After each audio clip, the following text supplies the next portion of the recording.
Well, Professor Andrade, I really liked, yeah, the atoms are going on, I know that. So I really loved your speech, and I'm really sad about your speech, because sad that you live more than 1.6 kilometers from me, and that you will not increase my happiness with 25%.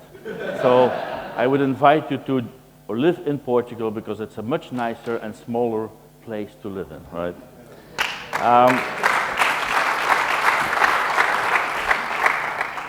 Bear with me, I took myself as a guinea pig for this speech, and you're the guinea pigs to listen. I was challenged by the organizers here of this event to come up with something. And I must say, firstly, I have no clue what an algorithm is. I have not seen one. Even if I would meet one, I would not be able to say hello. I don't know how it tastes like, I don't know how it smells like, I don't know how it looks like. I have nothing to do with algorithms. Okay? So for you, it's the moment to relax, to sit back, be happy, right? Start looking at your WhatsApps and everything, because here I'm going to look and I'm going to steer a little bit into the boiling spaghetti of input of artificial intelligence in art. Now, there must be a, yeah. So this is data, analytics, and art. Is it a friend or is it a foe? Now, it's good to go back to a statement which we, during the presentation, you cannot forget. It's that art making is an adaptive product of our biological evolution. So art follows the evolution that we go through, and there's nothing less than our good person, Charles Darwin, that said that. Now, before taking you on this path, I will need to look at from time to time to my notes, right? Because before going to that path, I have heard the algorithm being mentioned a lot of times. Nevertheless, let's go back to the first person who used and wrote about algorithm and wrote about algebra. It happened in the Persian Empire, in what today we call Uzbekistan. And I don't know you who use algorithms so much. It was Muhammad ibn Musa al-Khwarizmi, who was the first one, right, 13 centuries ago, many wars ago, spoke about algorithms. And here we are. We are 13 centuries later, still talking about algorithms of 13 centuries ago. And guess what will happen in only one century ahead of these algorithms. So it's good to remember that. And amongst, what is this here? It's just saying that go all faster that I said. Now, what you hear now is Rachmaninoff. And in this subject, I believe that no one in this room really will say and recognize the artistic character of Rachmaninoff. He was the guy who was able to write one of the most complex piano concertos and virtually played them themselves, like you hear him doing. Matisse, same thing. I believe that all of you know that he is an artist. He belongs to our history of art. The influence he had in all the domains of visual art is tremendously. And when we go to the next one, right, I believe that most males in this audience can only, or some of them at least, will be jealous about the Apollo or the David of Michelangelo, right? This belongs to what we call art. And probably some ladies amongst you also might be thinking, I wish that my husband, my partner, looked a little bit more like the David of Michelangelo. The next one is the Venus from Botticelli, right? I will not dwell now into the thinkings of the males here in the room, okay? But this is all about people who made art, and that belongs to our history. And on the right side, right, I think, should you recognize him? Who is it? Exactly. This is the master of the one who could take the sobriety, right, who could take the Protestantism of Holland, this black and white, into paintings. Only this painting has never seen a hand, a human hand. It was painted by a computer. And look how beautiful it is. It's real Rembrandt. But this painting never existed a couple of years ago. This is the result of a team of the Mauritiushuis and Rembrandthuis who got data analysts, who got together. They screened about 346, they 3D screened 346 paintings of Rembrandt, then put what they call a deep learning algorithm, don't ask me what it is, a deep learning algorithm to it, and they came up with the request, paint us what is very typical in Rembrandt's paintings, namely a white, middle-aged man with facial hair, wearing black coats, a white collar, and a hat. And in the end, this is the result, a 150 gigabyte painting made only by a computer. It did not exist before. So the question we can ask ourselves is this art? Let's go to our next one. Our great master Bach. As you know, Bach lived in the 18th century. He is known to be one of the biggest composers of Baroque music. He lived and worked in Germany and is revered for the beauty of his compositions and also for the chorale cantate that he was building. Now, it was mostly on Lutheran songs, and he wrote about over 300 of these short chorale cantata, and this attracted a lot of data analytics. Why? Because his chorales are made in a kind of step-up approach, very structured and very linear. I'm not a linear thinker, you have to know. Very structured way, and so they thought, what would happen if we now take all these 352 chorales and get them through a computer? That's what Gaëtan Hadjeres and François Pachet did at the Sony Computer Science Laboratories. They created what we call Deep Bach. And this Deep Bach, they put these 352 chorales in a computer. They changed the vocals of the 352 chorales, and they achieved 2,503 chorales. Then they created what you just heard. This has never been written by Bach, right? This was written by algorithms, what you just heard. And then they put 1,600 people to listen to that, of which more than 400 musical professionals. They listen a couple of chorales, cantates of Bach, amongst which this one you just heard. And nor 50% of the specialists, right, did not recognize that this chorale cantate was not composed by Bach. So again, the question is this art or not? It's not only in paintings and in music that artificial intelligence has its impact. It's also in literature. These two titles have been written by artificial intelligence in less than 60 hours. Now, True Love is a Russian production of young artificial intelligent people, and they made Anna Karenina from Tolstoy, and they put the styles, they scanned all the books of Haruki Murakami, and they said, now write us the Anna Karenina with the style of Haruki Murakami. The computer did 60 hours to write a complete new book of 320 pages. I'm going to read the start. Read with me. It's not bad for a start, you know. There is nothing else here but the bloody sea and the bloody rocks. And it is in such a drab place that I'm going to kill you, the woman muttered. I mean, admit, when you read this first sentence, you would like to read more, right? This is not written by a human. This is written by a computer. And it ends, after that he sat on the wet sand, so close to the water that the waves, heavy and clumsy like pregnant seals, I doubt about that one a bit, but were almost touching his feet. The setting sun was painting pink the underbellies of the clouds, also there, okay, hanging low above the gray sea. White caps could be seen here and there, but it was obvious that the storm he had been expecting all day was not going to happen. So ends the book. But you have to realize there's a kind of soft test to this.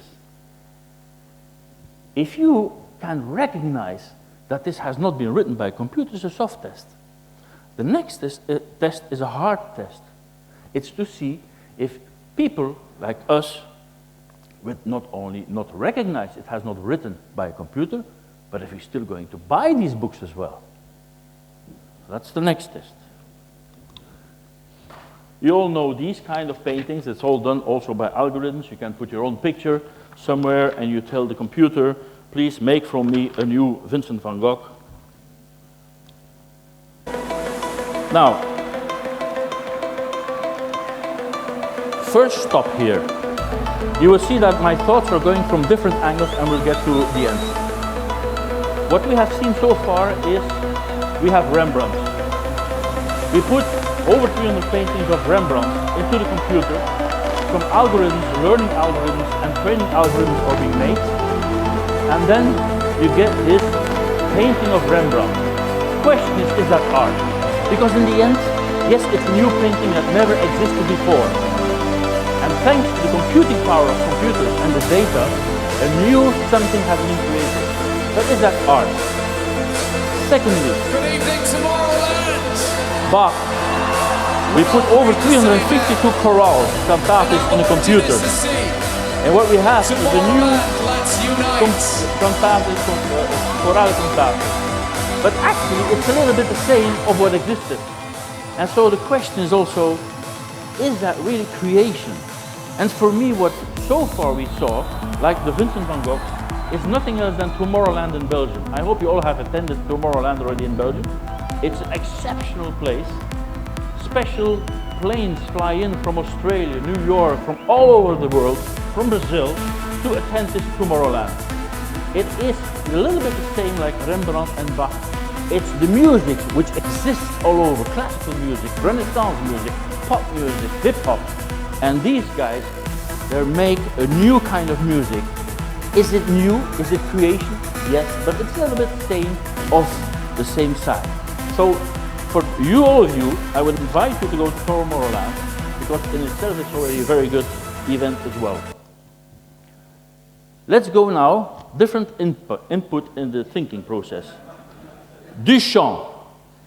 Duchamp is the master, the father of conceptual art in the world.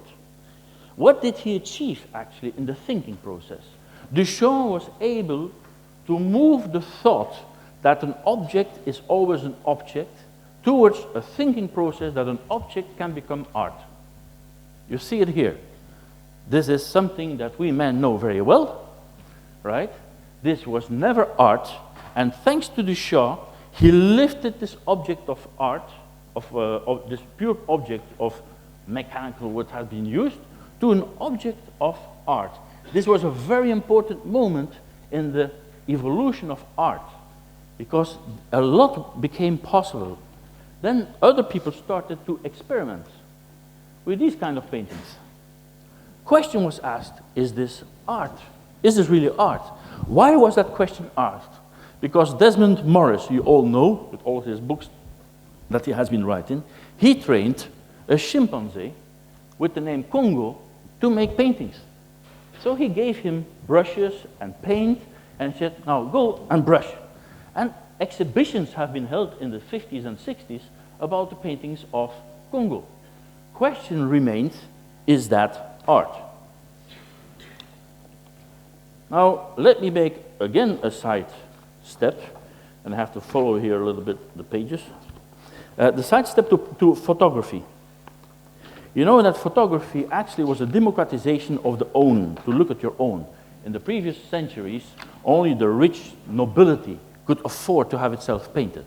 I mean, they hired a painter and they sit down for many months and they had their own painting. Photography allowed the democratization of people to look at themselves.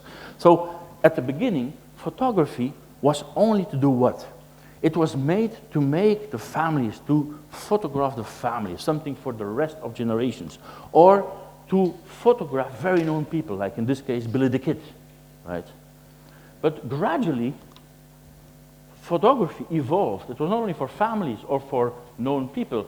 Photography evolved into illustrations. And here we see two photographies that were used in anthropology of Portugal, to describe Portugal of the old.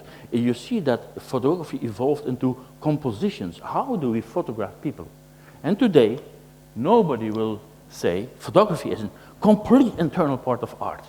So there we have seen something that evolved from something which was mechanical to something which is today completely seen as art. And everybody goes today to exhibitions of pictures. A lot of money is being paid on photos on pictures from very known photographers. I honestly believe we are just today in the first steps of artificial intelligence in art. Today we have the questions, is this art? I believe it will evolve in the same way as photography has been going into society. Now, here we come. This is an important person in in the impact of artificial art in art. Robbie Barrett. Now, Robbie Barrett is not an artist. He's a mathematician. He plays with data algorithms. And what did he do? He scanned 10,000 nude paintings into the computer. These nude paintings go in the computer. His learning algorithm receives these paintings and captures the paintings, but he works on the training algorithm that functions between that learning algorithm. And there is his work. This is the input of the creativity of those people like Robbie Barrett. They play with these algorithms in a way that they can fool the learning algorithm and not get the output of human nude paintings. So he plays with these algorithms, and what he gets is this. So a complete new way of art. I mean, if you see a Picasso, you know it's a Picasso. You know it's a Juan Miró. You know it's a Marc Chagall. They put a stamp in art of what they were doing. You see a Robbie Barrett, and you know it's Robbie Barrett. There's nobody else who paints like this, if you call it painting. These are pieces of art which are sold on the market. You see it, it's Robbie Barrett. Now, is this art? When the guy, he doesn't know how to paint. The guy doesn't even know how to hold a brush, actually, right? And this is the outcome of his art. There are also some names I want to leave you behind. This Harold Cohen goes back, right?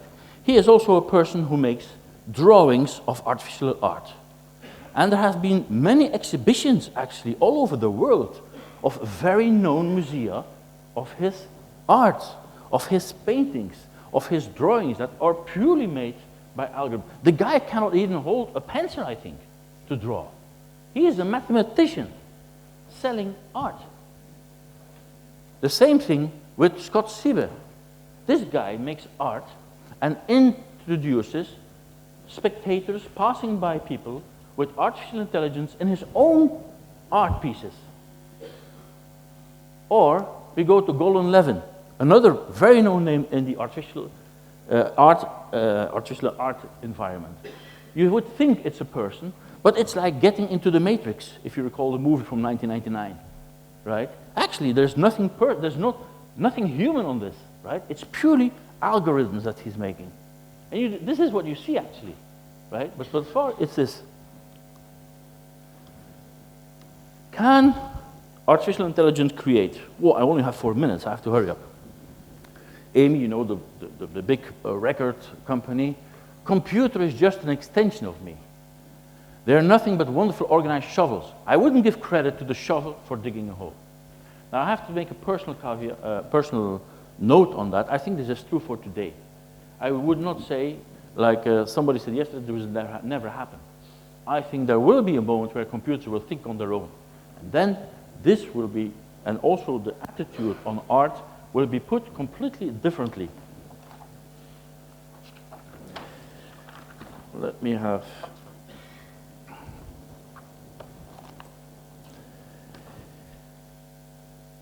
The question that is, can artificial intelligence create, is of importance because we want to know if they really can create or if everything is synthetic. Do we create a synthetic Beethoven? Do we create a synthetic Rembrandt? Do we create a synthetic Bach? Or will we create something completely new, like Robbie Barrett? But even there you could say it's not the computer creating. It's the knowledge of Robbie Barrett and putting into the algorithms that give the output. So when will be the moment that the computers really make us a new Beatles, new Beethovens, which we never thought of before? I can tell you that also in this area, with Google is working and has developed a sync, they call it, and that is to make new sounds in the world we never heard before.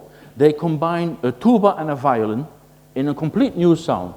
And you can shift with percentages of violin you want and tuba you want to have a complete new sound and make new compositions with instruments and sounds we'd never heard before. This is only possible because of the computing power of the computers.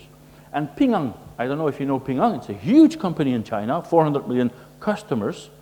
They make, and guess what they do? To hold the stickiness of the customers, where they have the data, what music each customer likes. Do you hear me? Of the 400 million customers, they have data, what music each customer likes. And they have a whole army of people writing algorithms specifically for each individual customer. When he goes on the app of Ping An, he hears or she hears her or his preferred music. There are about, I had the figures here, there are 800 people busy with that out of 8,000 data analysts in Ping An. Do you see what is going? And Spotify today has a problem because in Spotify they have data analysts and they write algorithms. You know these browse things that you have? Well, actually they put on music where there is other music that gives an input. They come out new music and put it on the browse to avoid to pay intellectual rights on the input because they can't play this one and there's no author. There's no who owns this music, right? So there's a big issue now going on also on the legal territory of artificial intelligence. Here just to show also other possibilities. This is a Picasso and this is our nice Brad Pitt. What do? You say, I want to have Brad Pitt as a Picasso, and here it comes, right? You put Brad Pitt through an algorithm, this is Brad Pitt as Picasso. And if you want to, right, you can add to Picasso, you can add Frida Kahlo, you mingle two styles, and you have a Brad Pitt, which comes from Picasso and Frida. This has never been seen before. Never ever in the creation of art give this the possibilities that we have today. Now, can the creation of be considered as art? Well, I have to speed up. You see here, Tate Gallery, MoMA, Brooklyn, they hold all kinds of exhibitions. Now, who the hell is Giovanni Morelli? How much extra time do I get? Do I get extra time? Right? Who the hell is Giovanni Morelli? Giovanni Morelli was a doctor, a medical doctor who loved art. And he was looking how to detect fraud, because this is another input from artificial intelligence, detecting fraud. He looked at details of how painters always painted the earlobe with the same defaults, or the nails with the same defaults. And he was looking actually to detect fraud. But then came a Dutch guy, right? And of course, through the century, when the time went by, you have, of course, the chromatographic scientists that came up. I mean, detecting fraud becomes more a scientific, forensic specialist. You go to the oils, the pigments, and everything, and you try to detect if everything is real. Well, this is also what we do now with artificial intelligence. In artificial intelligence, they put about 800 drawings from Picasso, Egon Schiele, and Matisse into the computer. The computer detected there were 80,000 ways to draw a line of those three artists, with the weight, no weight. And so when a false drawing of Egon Schiele or Matisse or Picasso was shown, more than 80% accuracy of the computer to detect frauds in art. So this is an area where artificial intelligence is also being very, very active in detecting the frauds. I will skip this one because this is also the question of who is the artist. Serra Destrella, is that art? It's beautiful, but it's not created art. The chimpanzee either. So I will continue. This is the legal aspect, just to tell you, because I will end very shortly. This is the Harvard School of Cyber Law Clinic is studying very hard on the intellectual rights of artificial intelligence produced art. Because to whom does it belong, this painting, this music? Because you use inputs on which there are intellectual rights, author rights and everything. There's a learning algorithm this is used, and sometimes there are licenses of people who have been working on those learning algorithms. So there's an issue of intellectual rights in there. And then when you have the output, the question is now being asked in a lot of legal debates, right? Who actually owns this piece of art and where does it come from? So this is, I mean, there's a part 1 book being written on this, which is very interesting to read. I cannot tell you the outcome because part 2 will be published in 2019. Just to tell you, and to steer into the pot of artificial intelligence that a lot of different sectors are looking into the impact of artificial intelligence in art. Now I'm coming to the end very quickly. All of you can now take part in the auction that will take place by Christie's between the 23rd and the 25th of October, upcoming. So all of you can buy this painting. This is a painting produced by artificial intelligence. There are 3 French guys who put about 15,000 paintings between the 14th century and the 20th century to a computer. They, of course, dwindled a little bit with the training algorithm, and this is the outcome. They created paintings that represents the family of Edmond de Bellamy. So this will be sold, right, by Christie's. This one is also from the family, but it has been sold already, right? It's a collector, Logero Lasserre, who already bought it. And I can imagine that this must look like something which you call algorithm, probably. This is the signature of the painting. Now, for those of you who wants to know how the wife of the Bellamy looks like, well, here she is, okay? But also, the painting has been sold. And this painting has been sold, right, at the World Economic Forum. It is artificial art. Just to tell you, what I just wanted to give you as a message is that apart from everything which is algorithms on customer service, on analytics, this area of artificial intelligence has a huge impact also in art, in literature, in music, in everything that we see, right? It has its impact, and it's actually being sold. The ones you saw from Robbie, 3 has been recently sold by a new company in New York that sells art through blockchain. So these 3 pieces of art have been sold through blockchain of artificial intelligence.